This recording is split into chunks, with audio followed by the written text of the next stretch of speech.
A continuación, don Juan Francisco López de Ontanar Sánchez va a exponer su ponencia denominada Perspectivas jurisprudenciales en la aplicación del texto refundido de la Ley del Suelo aprobado por Real Decreto Legislativo 2-2008 de 20 de junio y su reglamento aprobado por Real Decreto 1492/2011 a las valoraciones en los expedientes expropiatorios. Muchas gracias. Buenos días a todos. En primer lugar, agradecer a la escuela y especialmente a Antonio su invitación para estar con ustedes en estas jornadas. Decirles que intervenir en el último lugar pues tiene la desventaja de que muchas de las cosas de las que venía a hablarles pues ya se han dicho. También hacerles partícipes de las dudas que tenemos, no los tribunales, por lo que les diré ahora, porque los tribunales tendremos dudas en su momento y ese momento tardará. Hoy tenemos dudas los componentes de los tribunales que, bueno, yo a mis alumnos en la facultad casi les obligo a que, como juristas en preparación, intenten leer el Boletín Oficial del Estado todos los días, que sea una obligación al levantarse como se lee la prensa. Y claro, los componentes de los tribunales lo hago incluso premiándoles el que lo lean en alguna ocasión. También lo leemos, nosotros lo hacemos por otras razones de curiosidad, pues porque nos gusta saber si hay un concurso, dónde van nuestros compañeros, si queda alguna plaza vacante, bueno, pues si les de esta persona, ya les digo. Y luego, evidentemente, por estar al día. Pero a los tribunales, estar al día, bueno, en algunas cosas de hoy para mañana. Ya acabó aquello de la entrada en vigor sucesiva en la península y las islas adyacentes en periodos distintos, pero las leyes ahora nos obligan a aplicar la norma el mismo día de su entrada en vigor y eso a veces es así y a veces hay que hacerlo, porque a veces es que tienes preparado un proyecto de sentencia pues con una determinada consecuencia jurídica y te obligan a aplicar la norma y hay que ajustarla.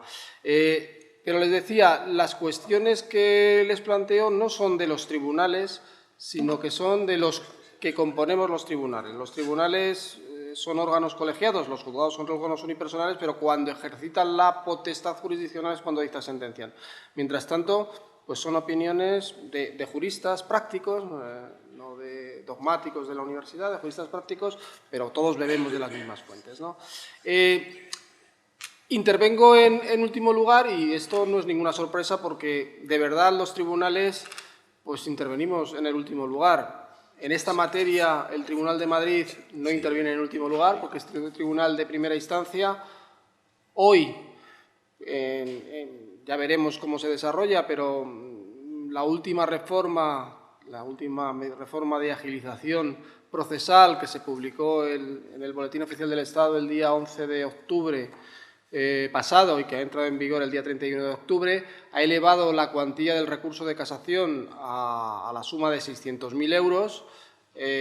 Por lo tanto, conforme a los criterios de determinación de cuantía del Tribunal Supremo, solo van a acceder al Tribunal Supremo aquellos asuntos en los que la diferencia entre lo solicitado por el expropiado y lo concedido, no ya por el jurado, sino en los supuestos de estimación parcial por el propio Tribunal Superior de Justicia correspondiente, sea superior a esa cantidad. De forma que, si a esto le conjugamos en su momento, hablo esto del su momento porque ya veremos cuando es su momento, ¿no?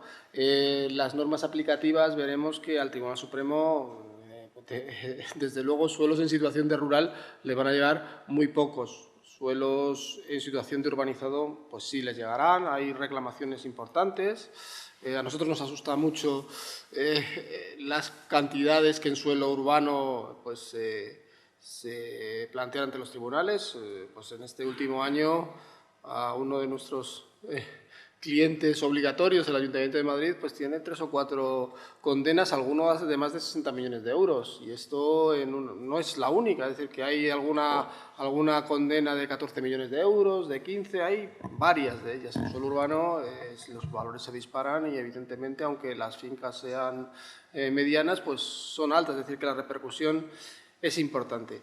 Pues bien, aunque estemos en el último lugar, yo creo que es bueno partir de los principios. Y los principios lo son, hay que analizar el texto fundamental, que es la Constitución, que todos conocemos, pero hay que recordar que el artículo 33.3 efectivamente reconoce a las administraciones públicas la institución de la expropiación justificada, es decir, no por cualquier otra causa, la utilidad pública o el interés social, esto que se hablaba esta mañana del incumplimiento de los deberes del propietario, que en fin, tenían razón de que deben existir pocos. No sé yo si a los propietarios que incumplen sus deberes y se les dicta un acto administrativo estableciéndoles como sanción pues el inicio de un expediente expropiatorio, por ejemplo, recurren o no, pero en el tribunal en Madrid, yo llevo 14 años en la sala y mi sección lleva toda esta materia, es decir, que no puede haberlo llevado otra sección, solo he visto un asunto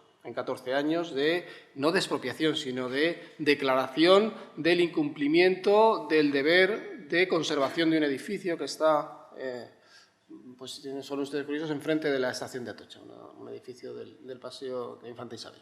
El único, por lo tanto, evidentemente,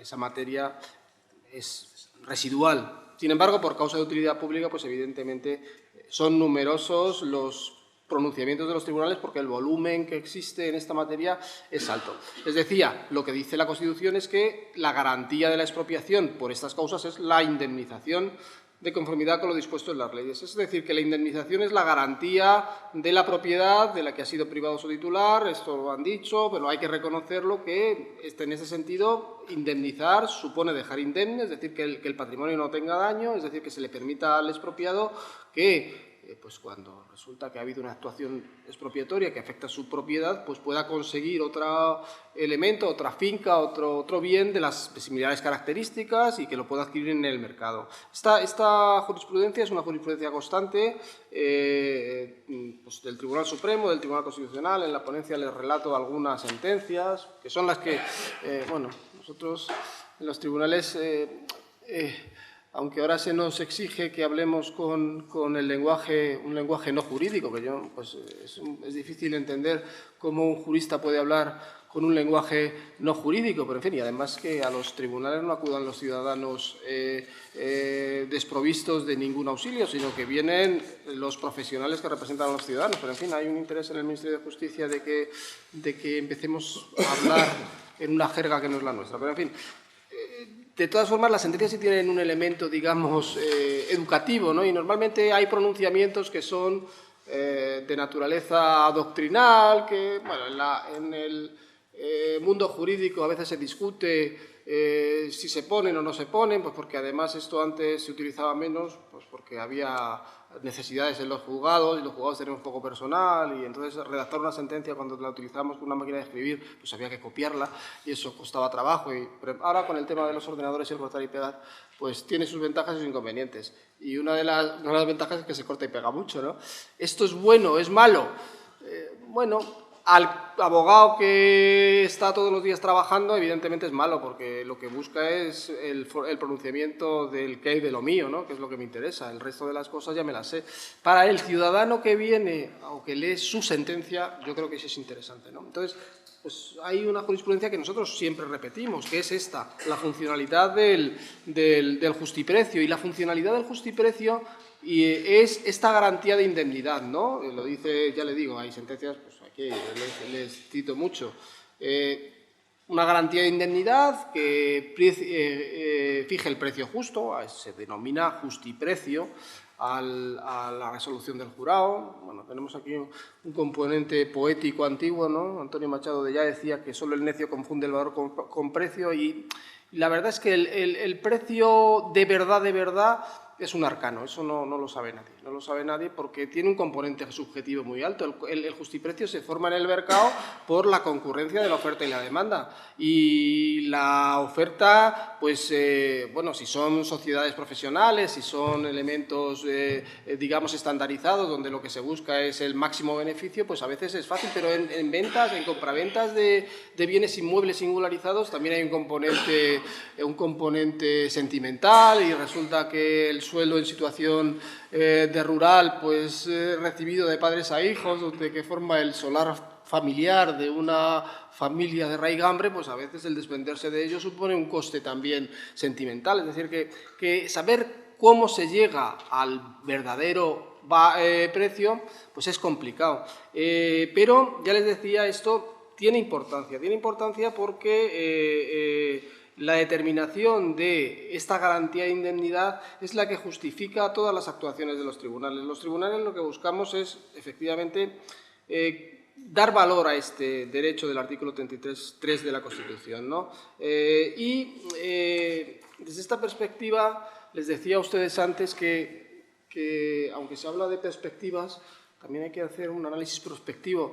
¿Y cuándo haremos los tribunales este análisis? Es muy difícil saberlo. Es muy difícil saberlo porque, como estamos al final de la cadena, hace falta que se aplique la ley.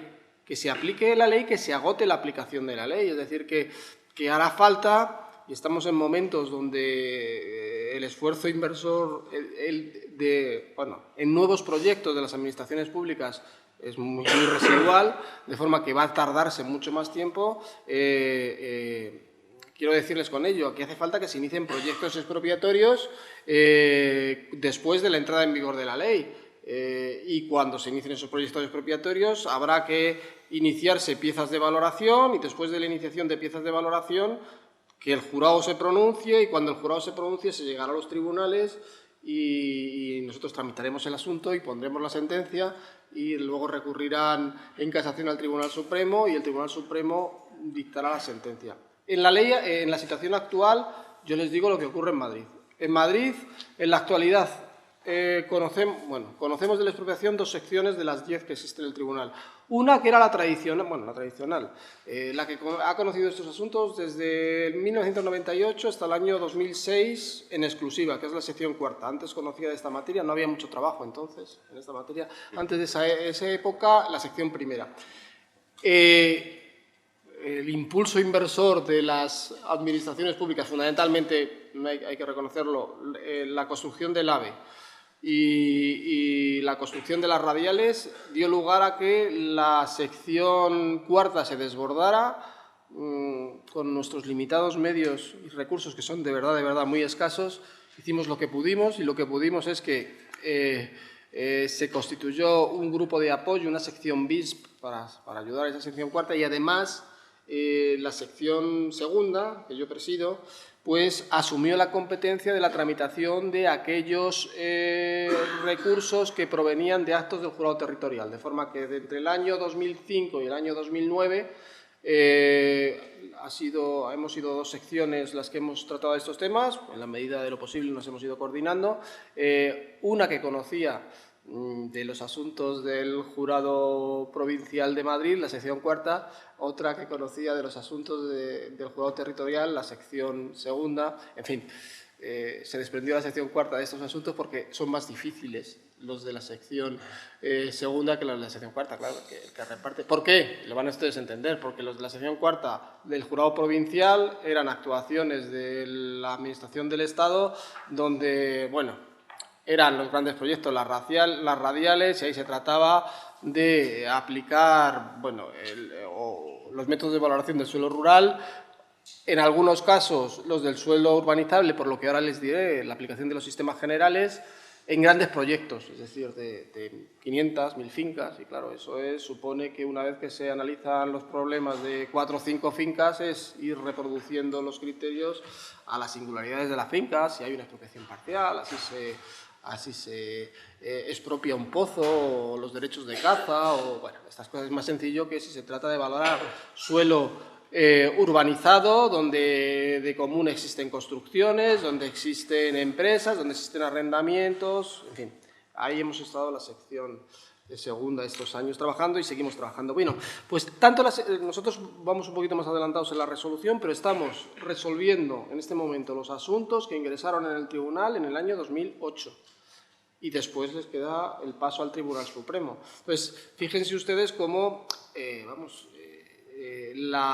preguntarle cuál será la opinión de los tribunales dentro de algunos años, pues es muy complicado, porque no sabemos ni siquiera quién va a ser el tribunal. Es que yo no les aseguro, bueno, es decir, que no les aseguro quién va a componer la sección segunda, mucho menos la sección cuarta, porque la sección cuarta tiene una vida.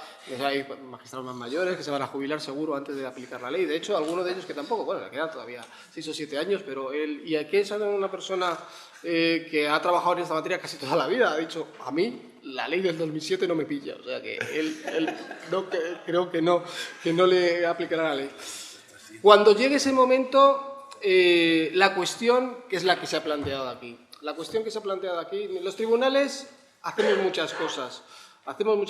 Nuestra función de verdad es resolver los conflictos, es garantizar la paz social en todas las materias, pero también tenemos una función de garantía de los derechos de los ciudadanos. Y no hay que olvidar que el artículo 33 es uno de los derechos de los ciudadanos, no es un derecho fundamental, pero en fin, también tiene un reconocimiento internacional. Si no recuerdo mal, el protocolo primero del Pacto del Convenio Europeo de Derechos Humanos protege el derecho de propiedad, y está también el Tribunal Europeo. Ya veremos en alguna otra materia que es mucho más gravosa que esto. Este es un tema que al propietario del suelo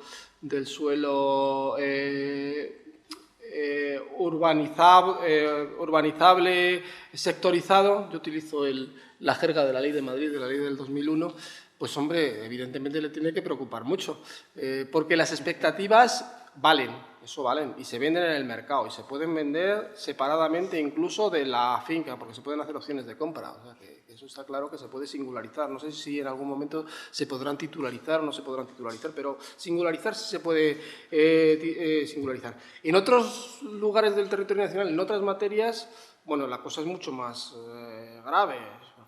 Solo voy a hacerles referencia a los problemas en la costa con los derivados de la aplicación de la ley de costa y de los expedientes de deslinde de la zona del marítimo terrestre y las implicaciones en el derecho de la propiedad. Y bueno, ahí hay alguna cuestión en el Tribunal Europeo. ¿Nosotros qué haremos? Pues evidentemente, si vemos que esta garantía de indemnidad no se cumple, la única posibilidad frente a la ley, no frente al reglamento, será pedirle su decisión, no su opinión, sino decisión al que la puede realizar, que es el Tribunal Constitucional. Y ahí le dejaremos que nos diga si con este mecanismo se garantiza o no la correcta garantía de indemnidad del artículo 33. Hay una cuestión que no quiero dejar de decir porque se ha hablado de ella en la ponencia de Juan Ramón, que es efectivamente la garantía institucional del derecho de propiedad. No hay que olvidar, como ha dicho, que el artículo 53 de la Constitución dice que solo por ley puede regularse esta materia. Es muy discutible, es un tema oscuro porque hay muchos decretos que afectan al derecho de propiedad. No creo que solo y no se han planteado discusiones, pero en fin, habría que plantear esta discusión de si se puede incluso realizar y publicar un reglamento secundum ley en esta materia. Es decir, que en otras materias se discute la cuestión de la vinculación positiva o la vinculación negativa. Aquí en España no hay reserva reglamentaria, pero en fin, se discute. Pero en esta materia donde hay una garantía de esta circunstancia, en fin, no sé yo si le permitiéramos decir o publicar al Ministerio del Interior un reglamento de cómo se tienen que realizar las manifestaciones, si se le puede autorizar a las 9 de la mañana, no se le puede autorizar a las 9 de la mañana. Es decir, hombre, es cierto que este derecho no es de los especialmente protegidos, pero el artículo 53 lo distingue. Son todos los del capítulo segundo, tanto de la sección primera como de la sección segunda. Lo de la especulación es otra cosa, eso está en la sección tercera. O sea que no es lo mismo, Entonces, ¿qué es lo que pensarán los tribunales en el momento en el que tengan que decidir? Pues ya lo veremos. Evidentemente, la utilización de la cuestión de constitucionalidad es un mecanismo que a los tribunales les cuesta trabajo utilizar, yo creo que fundamentalmente por el juego de los tiempos. Aunque ustedes piensen que no, pero nosotros estamos muy preocupados con lo de las listas de espera judiciales, que es, como hay que llamarlos, con los atascos.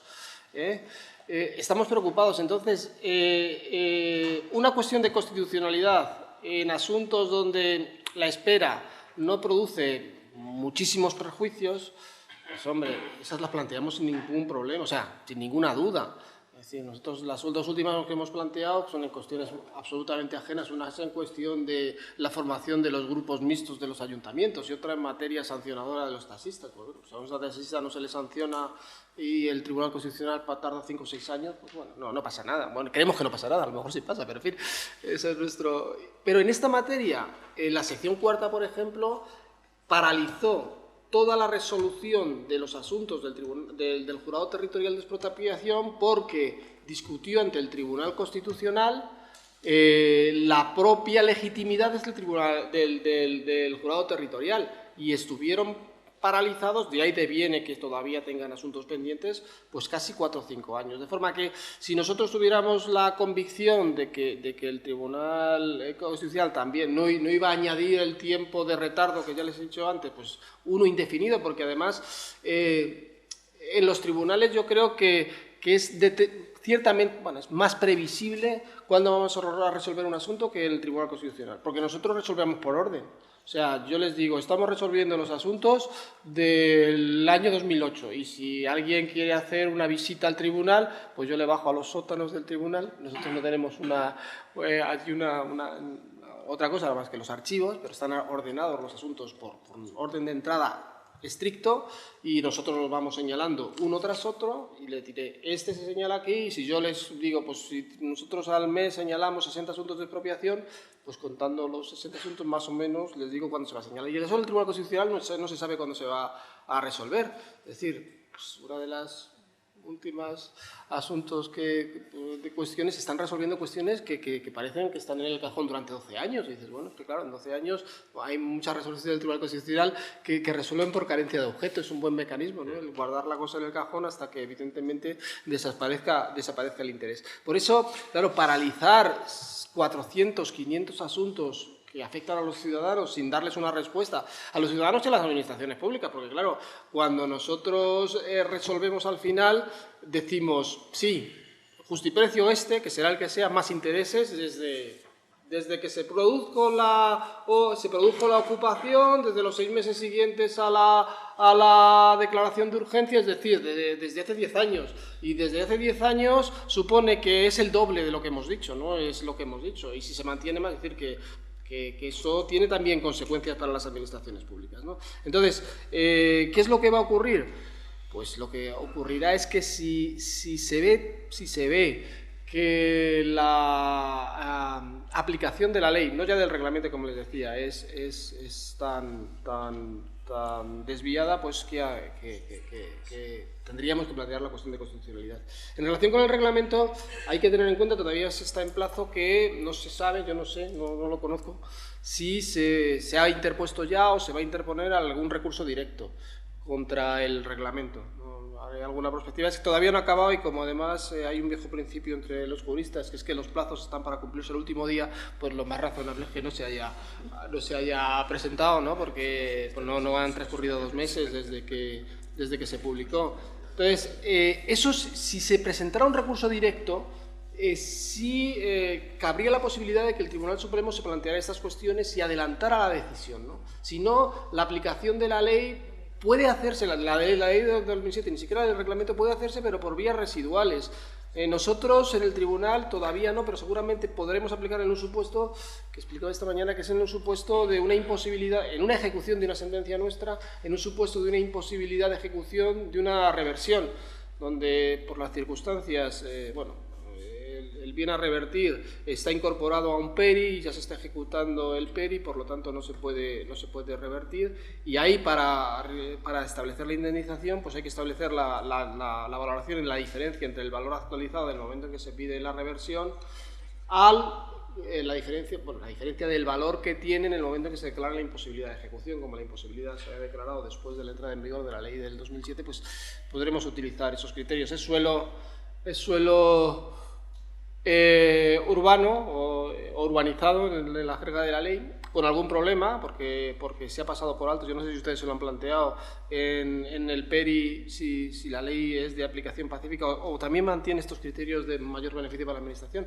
¿Por qué? Porque en cuanto a la utilización del coeficiente de aprovechamiento, conforme a la ley, lo que se establece es que el coeficiente que hay que utilizar es el que el nuevo planeamiento establezca, y con la legislación del año del 98 era mucho más beneficioso para el ciudadano, porque podía utilizar el mejor del que le ofreciera la ley en relación con el patrimonializado, es decir, que si el planeamiento anterior al que le otorgaba un mayor aprovechamiento, pues se podía utilizar ese mayor aprovechamiento.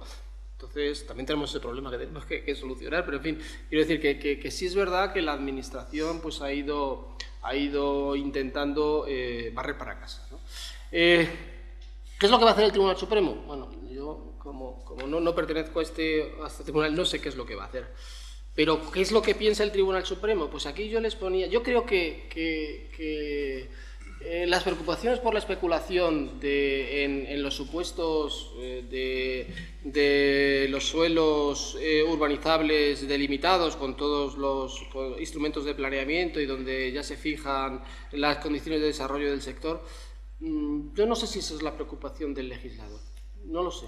Pues porque en el fondo de estos procesos también, primero el Estado es un agente que observa.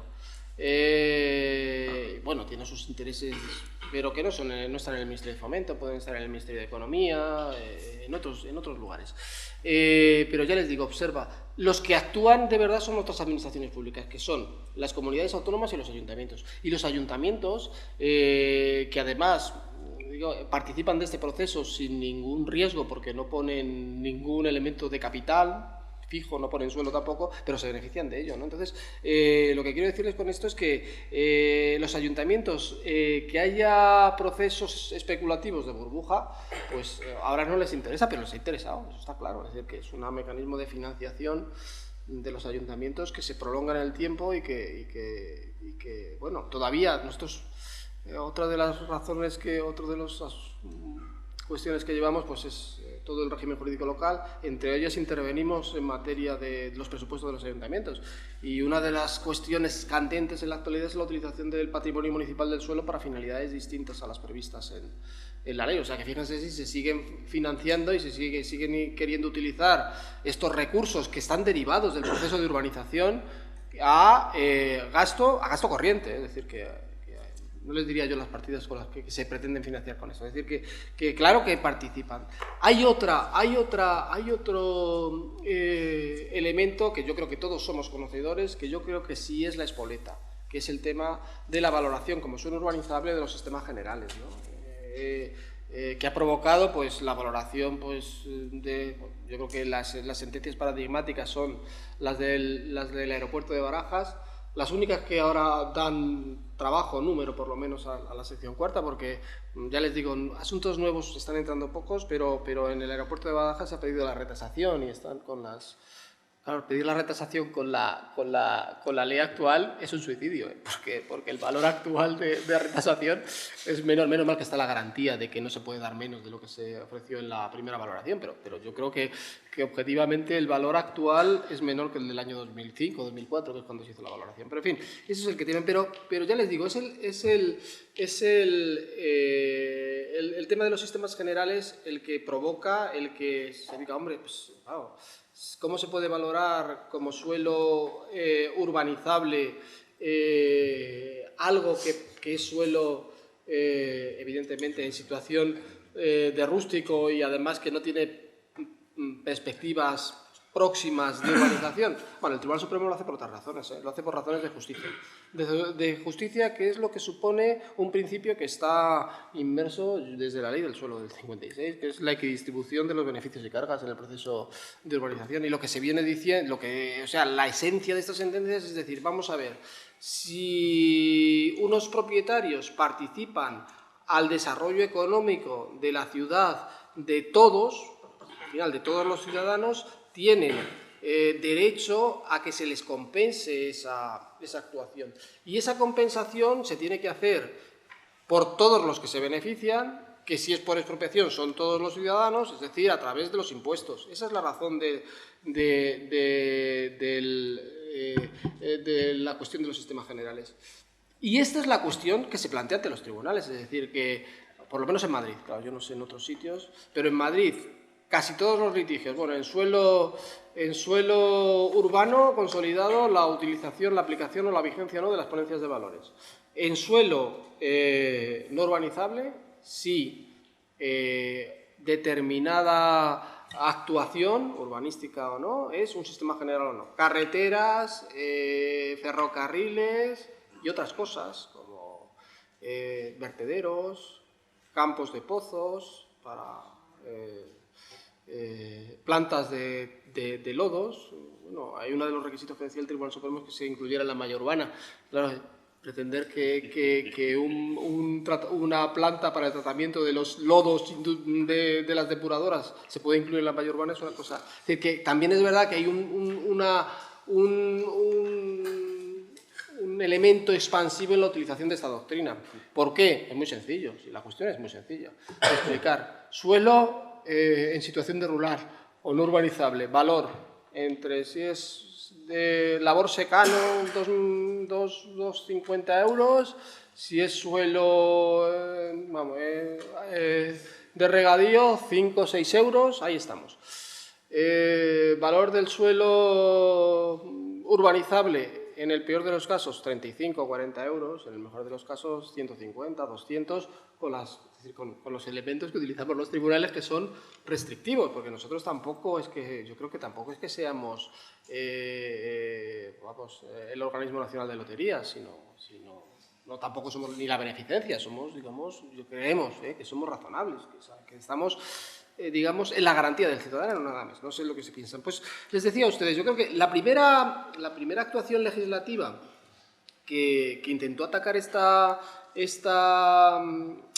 desviación se produce con la Ley 53/2002, que entra en vigor el día 1 de enero de 2003, la de acompañamiento de los presupuestos o de medidas sociales de aquel año, que modifica el artículo 25 de la Ley 698, que decía lo siguiente: la valoración de los suelos destinados a infraestructuras y servicios públicos de interés general, supramunicipal, autonómico o estatal, tanto si estuviesen incorporados al planeamiento urbanístico como si fuesen de nueva creación, se determinará de conformidad con lo dispuesto por la ley según la clase de suelo en que se sitúen o por los que discurran. Es decir, según la clase de suelo, si es suelo no urbanizable, pues como suelo no urbanizable y por lo tanto aplicamos los criterios del 26. Es decir, los métodos que antes hemos visto, comparación o capitalización. Vamos, yo de esa lectura lo que deduzco, es que lo que quiere evitar el legislador es que se valoren los sistemas generales supramunicipales, es decir, aquellos que no son del municipio, los que no se incorporan al planeamiento para dar servicio a las áreas de reparto nuevas o incluso a la ciudad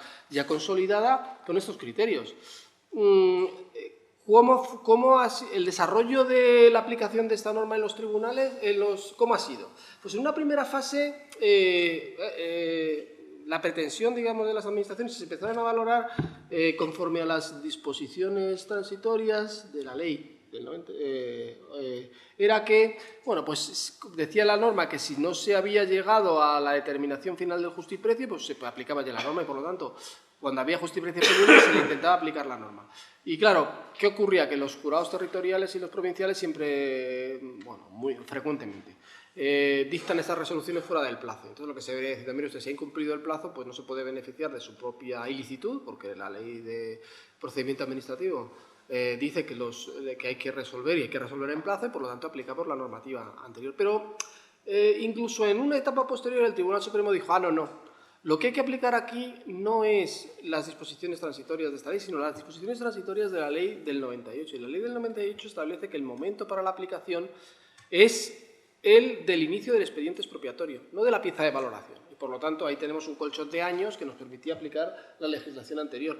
Claro, en el tribunal incluso hasta que no se pronuncia el Tribunal Supremo, nosotros también estamos en una situación un poco de expectativa, ¿no? Y en ese tiempo, en algunas resoluciones en las que decíamos, mire, esto no es sistema general, creemos que solo es una carretera de conexión de 2 núcleos municipales, pero no crea la ciudad en ninguno de ellos, sino que sirve para lo que sirve. Pero además de eso, el artículo 25 dice, y el Tribunal Supremo dice que, bueno, que si se ha iniciado el expediente expropiciatorio con posterioridad, ya se aplica este criterio. En este supuesto se ha aplicado, lo aplicamos. Yo este fundamento jurídico que tenía hecho en algunas sentencias lo tuve que quitar a mediados del año pasado, y pues porque el Tribunal Supremo ha dicho, hay sentencias ahora muy actuales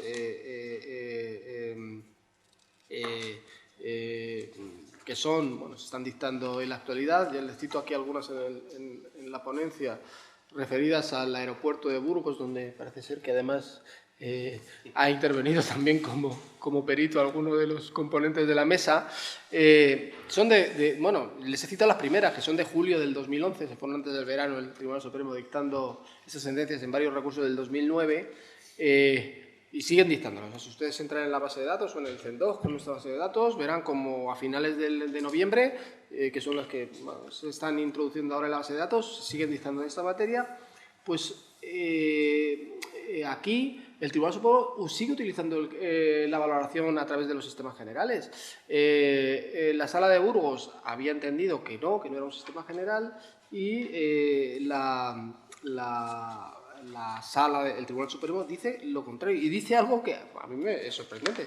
Es decir, yo lo que entiendo de la interpretación literal de la ley es que no se podía utilizar estos sistemas de valoración, pero claro, están otras interpretaciones que están reservadas ya a los altos tribunales, que son la teleológica, etc. No, también la aplicamos nosotros, pero en fin. Quiero decir que el Tribunal Supremo dice no, que es lo contrario, que lo que hace el legislador en el año 2002 es darle la razón, que incorpora a la ley que la aplicación de los criterios de los sistemas generales, y con esa medida pues sigue utilizando el mecanismo de los sistemas generales. Es decir, que ya veremos qué es lo que hace el Tribunal Supremo, pero permite conocer en su composición actual, ya les digo, cuál es el criterio rector de garantía, de mantenimiento del status quo y de la valoración de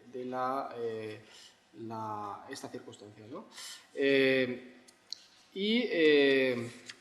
Esto, ya les digo, además es absolutamente contrario a lo que la ley del legislador del 2002 dice, porque la propia exposición de motivos dice que quiere dejar claro que solo se valoran en función del aprovechamiento de un determinado ámbito cuando transcurren por pero que si no, hay que valorarlo como suelo no urbanizable. Entonces, digamos que la perspectiva yo creo que es de garantía, y que en el momento, pues estos problemas que se plantean, que no lo vamos a negar, los mayores problemas que se plantean son por la desaparición de la valoración de forma singularizada del suelo urbanizable que se encuentre en ámbitos delimitados y con el desarrollo aprobado, aunque hay que decir que el suelo urbanizable no delimitado no es suelo no urbanizable, porque aunque se valora como valor base todavía por los tribunales como suelo no urbanizable, hay un componente que prácticamente por estar incluido en esos ámbitos de desarrollo futuro hay que valorar, que son las expectativas urbanísticas, que aunque el legislador venía diciendo que no se podían valorar, de hecho se seguían valorando. Es decir, que todas las sentencias siguen diciendo que este es un criterio que en fin, que hay que incorporarlo porque es un contenido también singularizado y que forma parte del patrimonio, de forma que la regla general es que el suelo no urbanizable de especial protección, ahí pues seguramente no habría expectativas urbanísticas. En el suelo no urbanizable de no especial protección, para no utilizar el común que ya no existe en las legislaciones autonómicas, pues bueno, ahí se valoraba si estaba cerca de algún núcleo de población, si tenía posibilidades de desarrollo, si había alguna... Bueno, ahí se valoraban.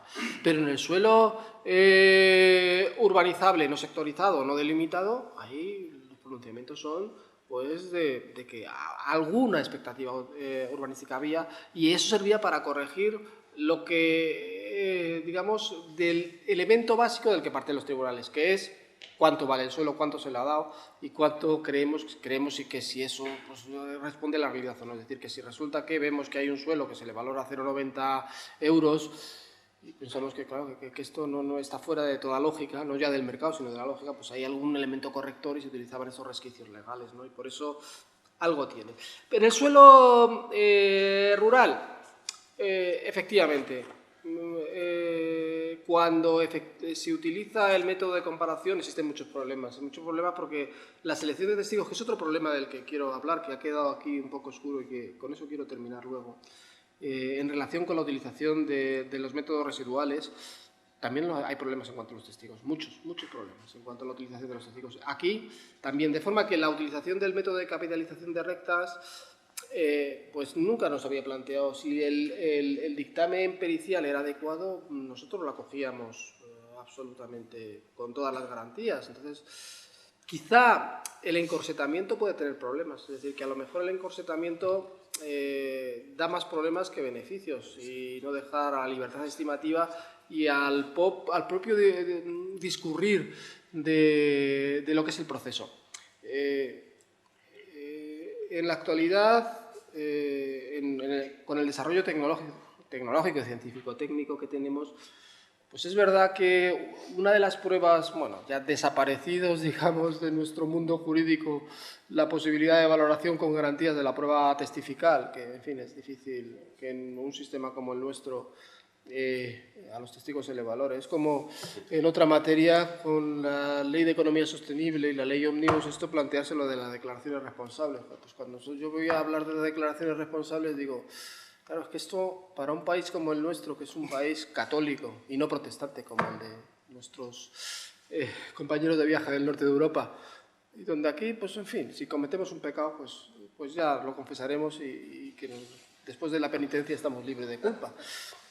Que pensar que una declaración responsable va a servir para garantizar todo lo que garantizaba antes, pues la licencia, que era el funcionario público que miraba a ver si aquello estaba bien. No sé yo qué va a pasar, ya veremos lo que pasa. Ahora tenemos una situación económica que lo oscurece todo. Cuando no lo haya, ya veremos qué es lo que pasa. Pues los testigos nos pasa igual, es que claro, ya lo vemos en las películas, ¿no? Sobre las declaraciones testificales en las películas de los americanos o de los ingleses. Aquí un testigo que miente. Claro, aquí nosotros decimos, este testigo no ha mentido. Era como el otro día que resulta que un compañero me dice, en una ejecución de una sentencia de expropiación, un ayuntamiento ha pagado antes de que se le requiriera. Dijimos, albricias, le vamos a hacer un descuento por pronto pago. Porque claro, esto es insólito, pues esto igual. Un testigo que diga la verdad, bueno, los hay. Pero, en fin. ¿Cuál es la prueba, digamos, en estos pleitos trascendente? Pues aquella que en nuestro estado de cultura, digamos, nos oferta las máximas garantías. Es la prueba pericial. La prueba pericial le ofrece a los tribunales aquellos conocimientos científicos, artísticos o prácticos de los que el tribunal no dispone. De forma que si Antonio, después de hacer derecho, pues hiciera las oposiciones y se incorporara al tribunal, los pobrecitos arquitectos que están en las listas del tribunal lo tendrían muy mal, porque si digamos, hay un experto de valoraciones que conformara el tribunal, ya no necesitaríamos un perito, ¿no? Esto es así. Claro, hay que tener cuidado con estos temas, ¿eh? Sacralizar las cosas es malo, ¿no? Decía un amigo mío, un magistrado de la Audiencia Provincial de Madrid, comparando la prueba pericial en otros ámbitos, en los ámbitos penales, en relación es decir, la prueba es la prueba absoluta, la prueba protagonista, pero en la Edad Media lo protagonista en el proceso era la intervención de Dios en el proceso. Es decir, aquello de que estudiamos en Derecho, en las ordalías, el juicio de Dios, lo que han visto ustedes esto de las justas y de los torneos, y el que tiene razón, el que gana tiene la razón.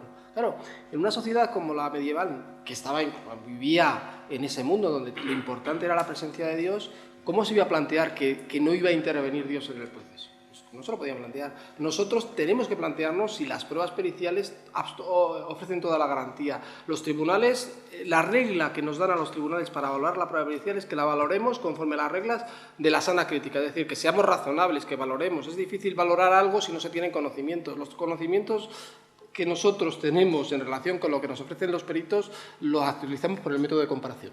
¿Cuál es? El que nos han ofrecido otros peritos anteriores. Es decir, que si nosotros hemos quedado muy satisfechos con las conclusiones de un perito, lo intentamos utilizar en otros procedimientos. Entonces, este criterio es el criterio de búsqueda o de crítica de la prueba. Y nosotros en las pruebas periciales, ya visto el tiempo que tengo, voy a referirme a ello exclusivamente. Los problemas que tenemos cuando utilizamos elementos comparativos y de testigos en el mercado es que no nos ofrecen garantías.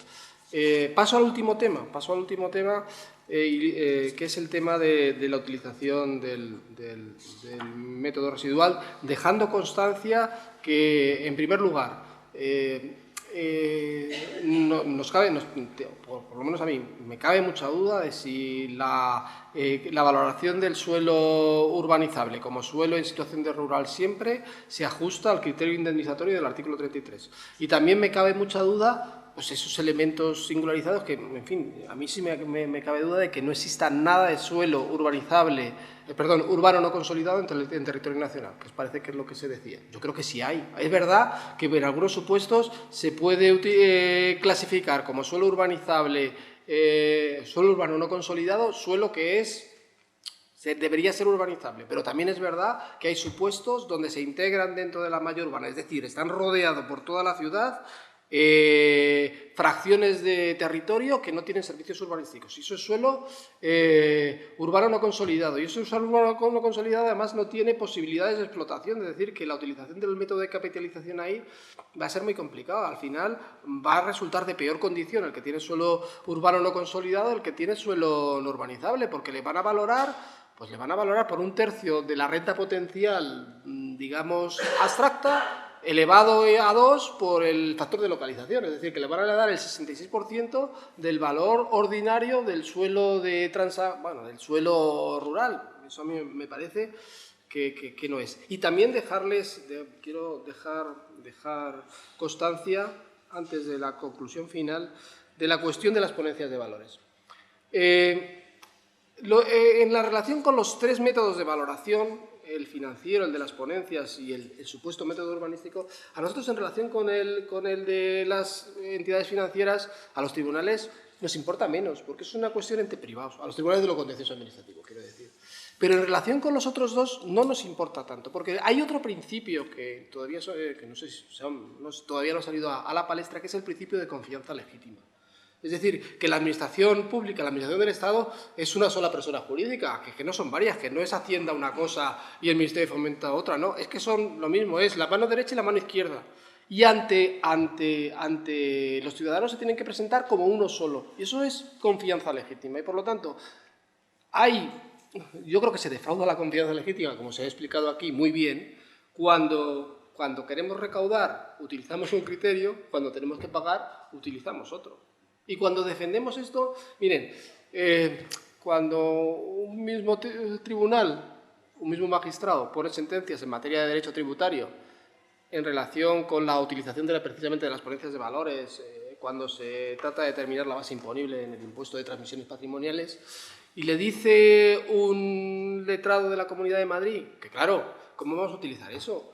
Pues eso ya sabemos todo, que no se ajusta al valor de mercado. Que para esto no podemos utilizarlo. Y sin embargo, cuando se trata de la expropiación se defiende a capa y espada y que ese es el valor de verdad, el valor de mercado es el valor de verdad, pues decimos, bueno, esto es de loco, no lo podemos entender, ¿no? Entonces, efectivamente, un solo valor es un elemento que además es operativo y que además establecería un criterio que es el de la prospectiva de los tribunales, la seguridad jurídica, y además dar a cada uno lo suyo, pero a los dos que son iguales darles lo mismo. Entonces, a mí me parece que efectivamente debería utilizarse un solo instrumento. Y los defectos del sistema que existen, que son fundamentalmente el de la determinación de la carga impositiva de los ciudadanos, pues abordarlo de otra forma. Y se puede utilizar a través de los tipos. Es decir, ¿por qué tenemos que tener unos tipos del 4 al 1? Pues bajémoslos del 1 al 5, o del 0,1 al 1, y con ese juego pues establecer unos criterios rectores, darles más posibilidades a los ayuntamientos para que utilicen unos tipos más reducidos entre el 0,1 y el 1, y el ayuntamiento que quiera imponer una carga impositiva más a sus ciudadanos, pues el 0,1, y el que quiera sacarles más dinero a los ciudadanos, pues el 1. Pero el valor, la base imponible, la misma para todo, y con eso evidentemente evitaríamos muchos problemas. Y para terminar, problemas de la aplicación del método residual. Los problemas de la aplicación del método residual, y estos, digamos, luego si ustedes tienen tiempo y insomnio, pues se leen ustedes la ponencia. Los mayores problemas para la aplicación del método residual, y los tribunales no lo utilizamos tanto cuando llegan, es el problema de la determinación del valor en venta del producto inmobiliario. Eso es el mayor problema, porque las fuentes que se nos ofrecen, muchas se rechazan. Son fuentes de prensa, el idealista, esto que decía antes de los datos estadísticos, pero nosotros tenemos que saber la fuente, es decir, la transacción formulada, en condiciones análogas, y eso es que es muy difícil. Claro, yo cuando lo he discutido me decían, pero claro, ¿qué utilizas al final? Las escrituras públicas, pero si eso tampoco te dará el valor de mercado. Entonces, como cuando ese valor no existe, al final, como tenemos que resolver, nosotros tenemos una obligación de resolver. Eso está en el artículo 1 en el Código Civil, y además el Código Penal también castiga al juez que se negare a juzgar en los supuestos de oscuridad, silencio e insuficiencia de la ley. O sea que al final esto tiene que acabar con una sentencia. Y nos hemos inventado un método, ¿o no es verdad? El método objetivo, que es es verdad, pero es que lo utilizamos mucho. ¿Por qué lo utilizamos mucho? Pues porque como...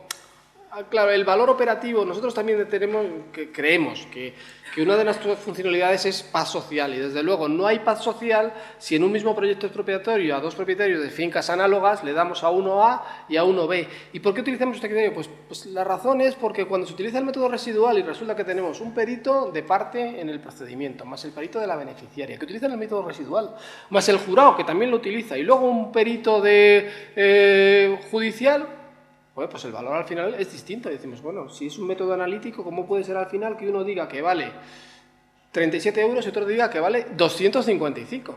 Y luego si resulta que además de eso, en vez de hacer un solo pleito, hay múltiples, pues y hay 5 o 6 peritos designados, pues entonces son 255, 154, 458. ¿Cómo podemos darle al mismo suelo? ¿Cómo lo hacemos? Entonces, claro, decimos, pues nada, fuera todos, nos inventamos un método que yo diría que más que objetivo es uniforme, ¿no? Porque no sé si es objetivo, pero es uniforme y nos sirve para dar esa satisfacción uniforme a todos los que acuden a nosotros, ¿no? Yo creo, el Tribunal Supremo en estas sentencias de Burgos sigue utilizando el método objetivo. Yo le auguro una vida relativamente larga. Es un método muy sencillo. ¿Cómo se evita? Convenciendo a los tribunales de que las fuentes son adecuadas, pero hay que convencernos.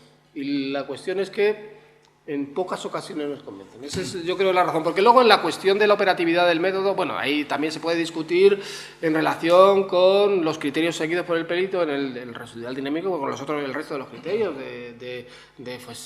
los criterios de la financiación, del tiempo, pero de verdad, donde se empieza a discutir, es el primero. Entonces, cuando ya nosotros decimos con el primer método no nos vale, ya no seguimos aplicándolo. En fin, de futuro, ¿qué pasará? Bueno, si no cambia la ley, porque también hay otra posibilidad, es que el legislador nuevo quiera decir que cambie la ley. Pues el futuro será cuestión de constitucionalidad, y en el resto, pues si no, lo que ya les he dicho, ¿no? Ver si el método residual se va a aplicar a otras circunstancias. Muy bien, pues muchas gracias.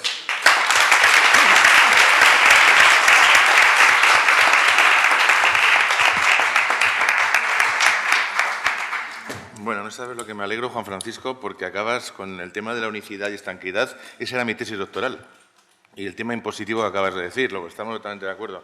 Te dejaré la tesis mía para que le eches un vistazo, porque, vamos, la acabas de defender. En todo de acuerdo contigo, menos ya sabes en qué, menos en el método objetivo, ese que habéis inventado. Pero bueno, eso es otro tema que hablaremos en otras jornadas.